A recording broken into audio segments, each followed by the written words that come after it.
Mountain Dew wants their sodas to be abducted by aliens. There was a small UFO rally in New York City simulating black holes with quantum tornadoes in super fluid helium, and kids are encouraged to hunt for Bigfoot in Georgia.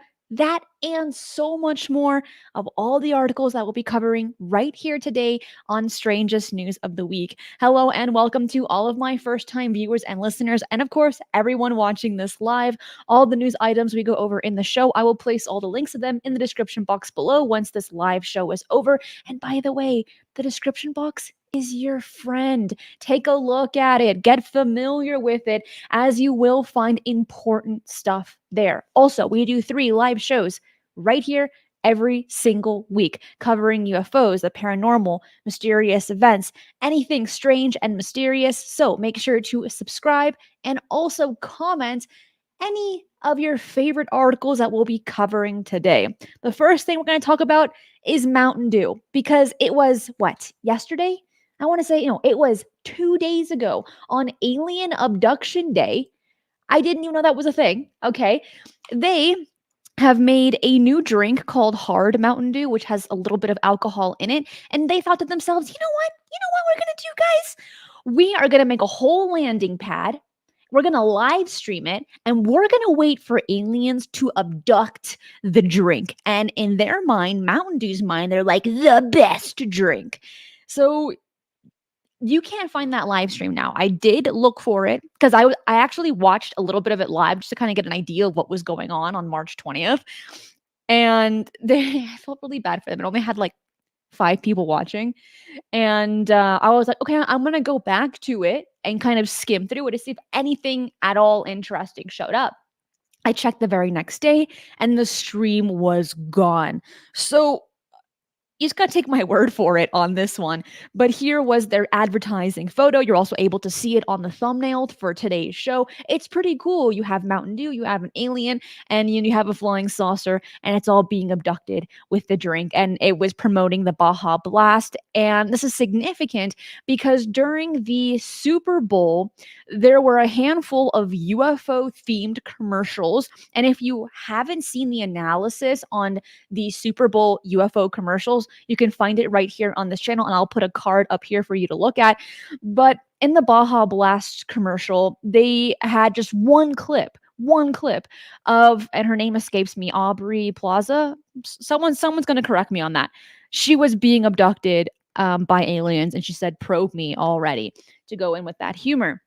But here was the landing pad that they created for these aliens to abduct, I guess, a bunch of cans. And it was displaying 100 Hard Mountain Dew Baja Blast mix packs.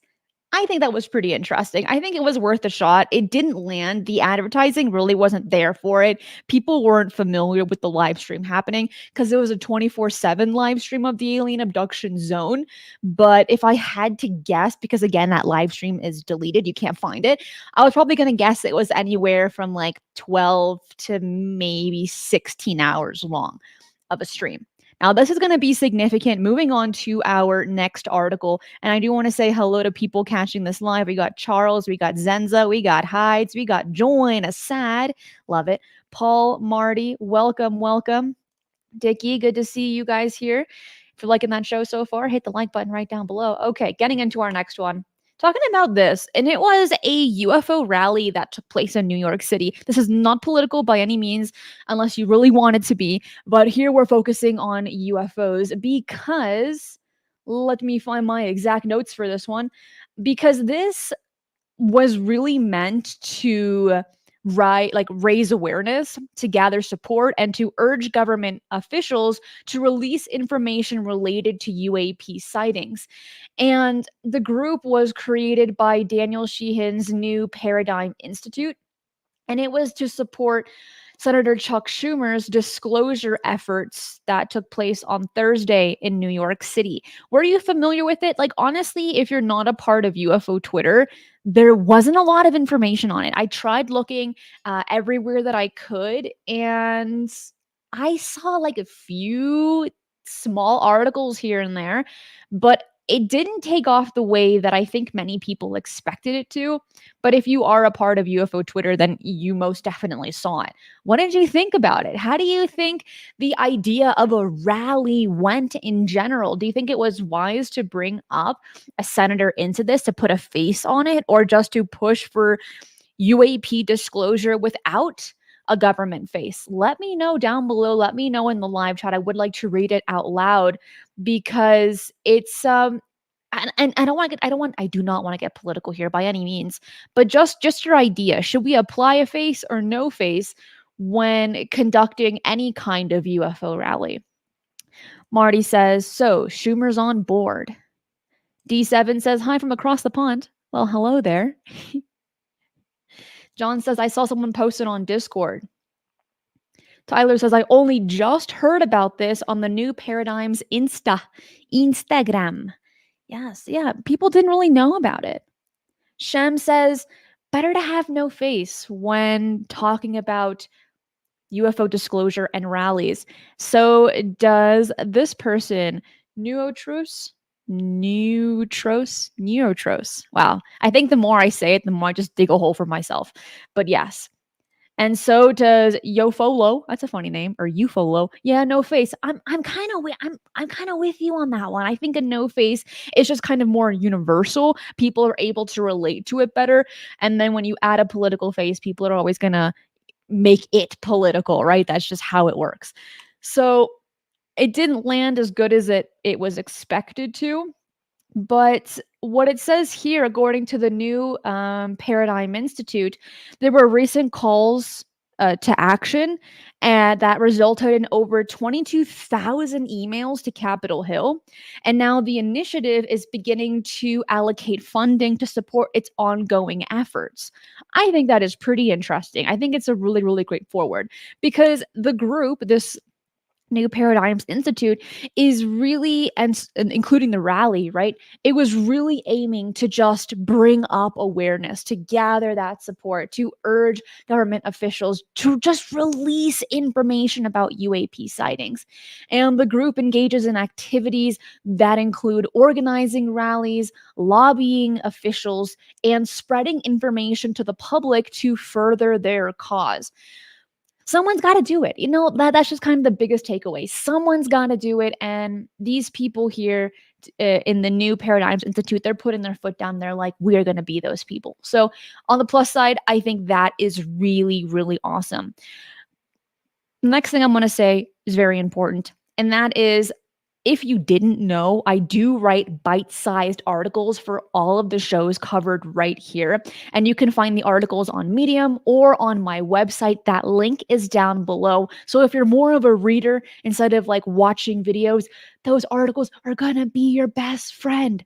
Take a look at that link right down below. Getting into our next one. This one I am so excited for. I love this idea so much. And someone, a Debbie Downer, is gonna say, "Christina, I don't like this idea." That's okay. We don't have to all agree, but I love this idea because the the dense forest of Athens, Georgia, they're having a Sasquatch adventure for kids. Let me continue with this because I think this is really cool. So it's hosted by the Athens Clarke County Leisure Services Department, which AKA is a government funded department. And it's actually for this Saturday, by the way. If you live in Athens, if you live in Georgia, go on over. It's going to be fun, hopefully. So, what they're doing here is that they are just saying this is a great activity for kids to be active in the forest. We are going to look for Bigfoot. It's going to be for a few hours, and it's the age from 10 years old and up. It's going to take place on Saturday between 10 and 2 p.m. local time. And what's really cool about this is that they're going to have with them in the group highly trained government staff to track animal signs, assess the habitat, and experiment with calls in a thrilling search for Sasquatch. Let me tell you why this is cool. Let me tell you why this is exciting to me. Number one, kids, all right? They are the foundation of our future. They are our future. Number two, when you provide them something so beautiful, like going into the forest, just that in itself, but with a bunch of other people where you're able to just explore like Christopher Columbus, solid 10. The next thing is looking for a cryptid. Could you imagine the hype for some of these children to think to themselves, I'm going to be the first person. I'm going to be the pioneer. I'm going to be the one, right? And then they hold on to that passion for the rest of their lives. We can even make this into another topic, not Bigfoot. It could be to look for the biggest anaconda, right? That we've heard rumors in the Amazon for decades, if not almost centuries, and they just found a ginormous one, a month or two ago, when before it was just rumors and myth. The thing is that kids have these beautiful imaginations and they are able to hold that with them for the rest of their lives. This is why many of you that are watching this, listening to this, are here right now, engaged in this channel, in this show, because you are interested in the strange and the mysterious and those things, those interesting topics. A lot of them don't have answers, but you know what? It piques our curiosity, and that will never change if you're a child or an adult. So I think for me, this is the coolest thing ever. Let me ask you this. If you have a kid, if you were to have a kid, would you take them on this kind of adventure with a bunch of other people? I think it's cool that the leisure services department is the one organizing this.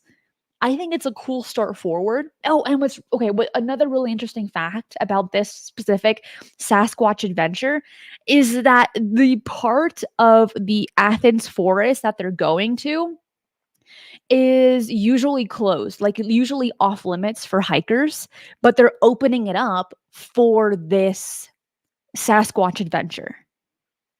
That just makes it more interesting, don't you think? Hmm? But now let me bring it back on to you. What do you think? Donna says, absolutely. Yes. Yes. Cindy says, maybe. Okay, if you're not like an avid hiker or don't like bugs, I can get that. Yeah. Marty says, I would have taken my sons, but my spouse would not have allowed it. What? Rock says, yes, my son loves the forest. We already go looking for Bigfoot in the woods. I love it. Love it. That's awesome. Ufolo says, nope, no kids for Bigfoot hunt. Maybe when they become teenagers. Okay, I can see that. Javier says, ooh, that would be fun. I think so too. Oh, hi. This is cool. I take my kids squatching, found tree structures, doubtful they were squatches. But you know what? Just asking your kids that, what do you think? Love it. Let me provide you an example on this.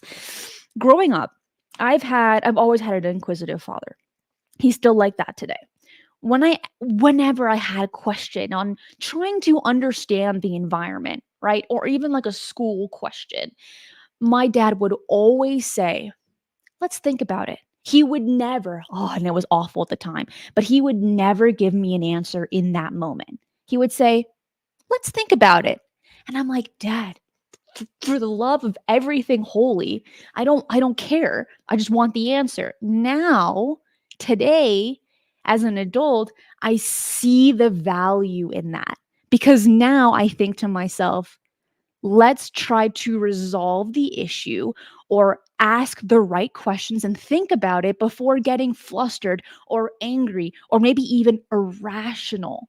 Do you see that? So if you have a young one, maybe start implementing it. They're not going to love it in that moment, but they definitely will when they get older. Next thing. Next article, excuse me. And actually, this is so good.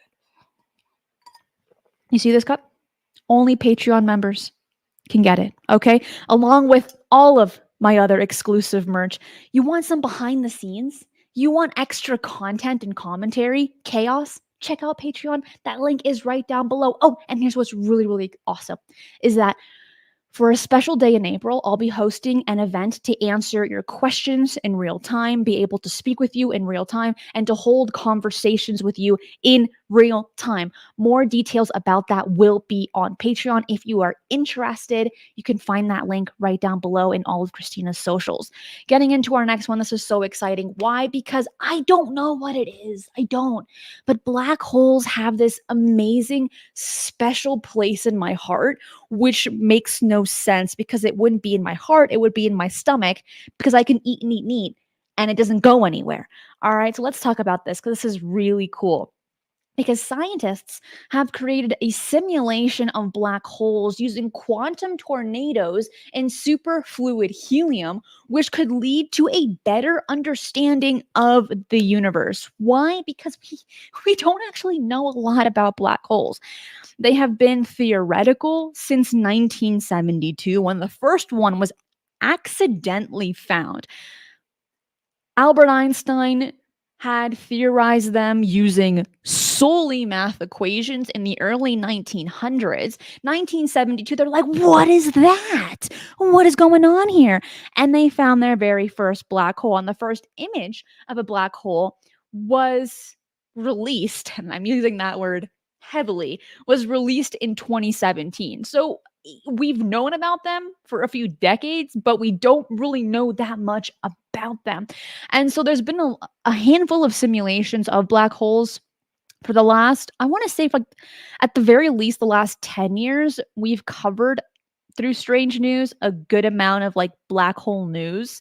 And this one's new, at least to me, where they are creating quantum tornadoes that like that needs to be a word. Tornadoes in superfluid helium. Let's go into more detail on this because black holes are objects at the limit of our physical theories at this point in time, and studying them in a lab would be ideal, but impractical due to their very destructive nature. So by cooling helium in a few degrees above absolute zero, it becomes a superfluid, which then exhibits quantum mechanical properties such as a frictionless flow and the formation of vortices that rotate indefinitely.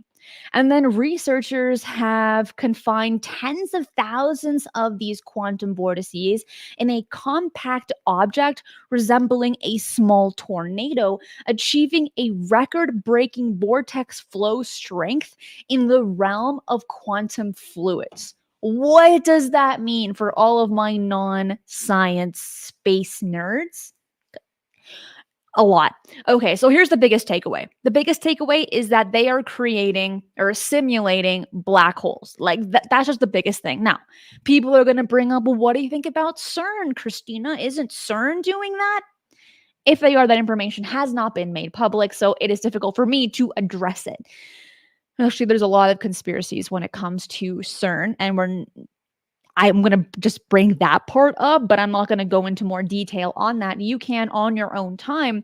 But black holes have just been a fascination since the early 1900s into 1972, all the way into 2024. It captivates not only the imagination, but it also captivates our scientists' minds to better understand our current physical theories that we have in place, quantum mechanics, even physics, all of these things. We have an idea of how they work, but black holes could maybe open another door to give us even a better understanding of what we think we might already know. And I'm using that sentence structure very loosely because here's the thing, my favorite quote of all time by Aristotle, and that is, to know all is to know nothing. When you think you know it all, your brain is already full. No extra information can be put into it. But if you always tell yourself, there is more I can learn, you see the cup as half empty, but then you can pour more water, pour more information into your mind. And this is when you have the capacity to learn more than what you could have ever expected a few years prior, a few decades prior, so on and so forth. And so that's why I really like to live by that quote, which is, to know all is to know nothing. Steve says, I like that quote. It's good. And you know what? We can apply it to our everyday lives. It's not some super cliche quote that you hear, like, oh, that's cute. And then you forget about it. Not this one. you can definitely live by it. Chris says, you learn until your last breath. Amen, brother. That is so true. So here's a little bit more information on these black holes, because using superfluid helium allows for a more realistic simulation of space-time and black holes compared to previous experiments using water and sound waves, as the extremely low viscosity of superfluid helium enables meticulous investigation of surface waves and their interaction with superfluid tornadoes. Love it. And the latest results show interactions to what is expected around black holes. And this approach could help study how quantum fields behave in rotating and curved space-time. So this is listen to this. It's cool. Because the research, it began in 2017 with clear signatures of black hole physics observed in the initial analog experiment. But it has now been taken to the next level and could eventually lead to predictions of quantum field behavior in curved spacetimes around astrophysical black holes. Here's a takeaway from that: science and experiments take a long time. But in terms of science and experiments, this is pretty speedy. 2017, here we are in 2024. We're getting some pretty cool results. It takes a lot. It takes a lot of time, effort, brains, and data to conduct experiments. So we got to give them some props. You know what? More power to them. They are pretty awesome. These scientists doing this super awesome research. We have one more article for you. And this wouldn't be the strangest news of the week without AI. I love talking about AI and robot advancements because it is our future and we are seeing it evolve in real time right in front of our eyes. This is insane. So let's talk about this, because people always say, you know what? If we were ever going to integrate robots into the world, it should be in government jobs. Okay, because they're the ones making the laws and they want to get rid of people and turn them into robots. What if we just flip it back on them and make them into robots? Which, whenever you call the IRS, the DMV, any government agency, it is like you are talking to a robot. Either you actually are, and they say, you know what, we can answer all your questions on our website. No, you can't. That's why I'm calling. And then it takes what, an hour or so to get in touch with someone, and they're so irritated all the time. And I'm like, bless your heart. Thank you so much for giving me your time to answer my questions. But like, take a breather, take a nap, maybe drink some coffee. Okay? Because I do not like bothering people that are already incredibly upset. But some things got to get done. You know what I'm talking about. But see, if maybe if it was an AI robot that could actually answer your questions, maybe it wouldn't be so bad. But some might disagree. Some might agree. I don't know if this will actually be implemented, but let's get into this article because it's going to go into more details. And Hank, thank you so much. Thank you so much for supporting the channel. I do appreciate it. Dangerous Mouse, you are late, and you know what? We're all staring at you. We all saw you come through the door late, making that noise. You didn't even bring us coffee. You're in trouble, dude. All right, let's get into this one. Because a recent study conducted by the Alan Turing Institute has revealed that AI could potentially automate more than 80% of repetitive tasks performed by government officials, specifically improving efficiency and saving countless hours of manual work. But they always say this, no matter the job, factory, or whatnot, government, they're always saying, oh, we're going to make it so much better. And here's the thing. They gave us some calculations that if they were to place like AI robots in the government areas, offices, buildings, whatever, they would save 24 billion pounds annually. Pound as in currency, right? Dude, that's insane. Of course, that's a great incentive for the greedy government, right? They're like, yeah, let's do it. Let's go for it. But here's what they're saving. Here's how they're saving the whole argument. They're saying, look, look, look, yeah, we're going to be saving money, but it's so that our civil servants can focus on other things. That's why we're having these robots to get rid of all that repetitive work, all that boring, lame stuff. So the UK government is already taking steps to harness the power of AI with a team of 70 experts at the Cabinet Office exploring ways to improve public services through its application. This is a catch 22 here, and I don't really know how I feel about this. I love watching the evolution of AI. It's really interesting to see how things are changing literally every single day. But when we start taking away jobs, right, this is where it gets really touchy. And this is why I'd like to hear your insights on what you think about this. Because if we might agree, oh, yeah, the government, yeah, they can have AI, they can apply that to any other job. You know what I mean?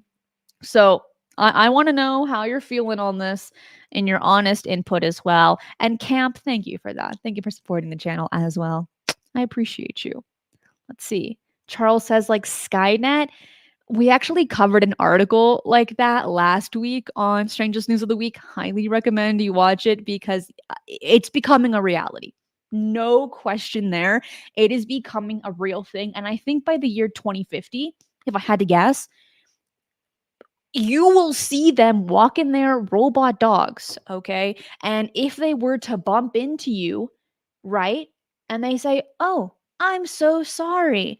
Would you like a cup of coffee to show you how sorry I am?" Would you take that cup of coffee if that dog bumped into you? Maybe that robot dog broke your leg, right? Would you take that cup of coffee? When I asked that question last week, I got a lot more responses than I expected because I usually ask a lot of questions on these shows and I don't get a lot of answers, or at least as many as I expect. But last week I was shocked. A lot of people said, "Heck yeah, I'd take that cup of coffee." And I thought, you know what? Free coffee is free coffee. Here's my next question for you. What's your favorite kind of coffee? Put that in the live chat and put that in the comments. For me, I really like caramel macchiato. It's good. Actually, I just like super sugary coffee that has as little coffee as possible. I'll admit it. That is not difficult for me to do. I like the dessert type of coffee, not the black coffee, okay? Not coffee with just creamer. It's got to have as much sugar as it does coffee. That's awful, right? That's just that's just how it is. We have a few minutes left, and so this is really great because we're at the end of the show. And so I want to just give a few minutes to address your questions, maybe address your insights or your opinions on any of the articles that we covered today. Of course, let me know which one was your favorite. Okay, I personally enjoyed the Mountain Dew attempting to have their drinks be abducted by aliens. I thought it was a cool topic. Advertising could have been a lot better, but the idea was there. So I thought it was pretty cool. But let me ask you this. Favorite article? And any questions or commentary that you have will that's the novelty of catching these live shows is we're able to have those kinds of conversations. Zenza says, I need double cream, double sugar. Speak in my language, Zenza. Okay, Android, read me like a book. Well, that proves it. Cristina is the person who goes to Starbucks to order a Frappuccino. Let me tell you this. If you, this sometimes coming up, okay? I'm going to ask you to try one drink if you like sugary drinks, and that is the green tea frap with chocolate chips. I'm telling you, it's a game changer. I have converted people, some that you know that are in this community. I have converted them to try and love green tea fraps with chocolate chips. Give it a try. It's so good. It's pure sugar, little bit of caffeine, not worth the price. I make them at home now, but it's a nice little treat from time to time. At least I think so. Gregory bringing in some interesting information. M&Ms and coffee is bomb. I've never heard of that, but you know what? You're tickling my fancy. I could try it. Android says cold brew with cream. Nice. It's good stuff. All work and low pay says I like sweet coffee too. A Timmy Ho's double double. I don't know what that is, but I prefer a good tea to coffee mostly. I feel you on that one. English breakfast with milk and sugar, green tea, jasmine tea, chamomile tea. Yes. Also, like sometimes those fruity teas, like mango. Yeah, I can dig them. They're pretty good with honey. It's got to have honey. Let's see. Let's see. Yes, new. Yeah, I'm glad you're loving the Discord. And by the way, this is a great plugin. Thank you for that. If you are if you want to continue the conversation, you can bring it over to the Discord server with 3,000 other like-minded members. Share your thoughts, your insights, your experiences, and more.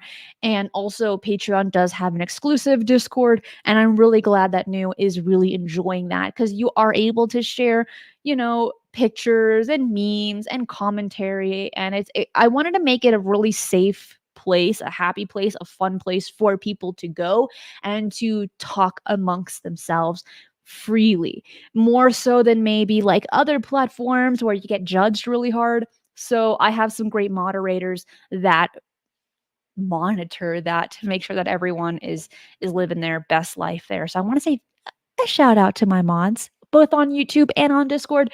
You're awesome. And you work hard, okay? You really do. So thank you for that. Jessica, yes. Caramel macchiato is the best. Yes. So good.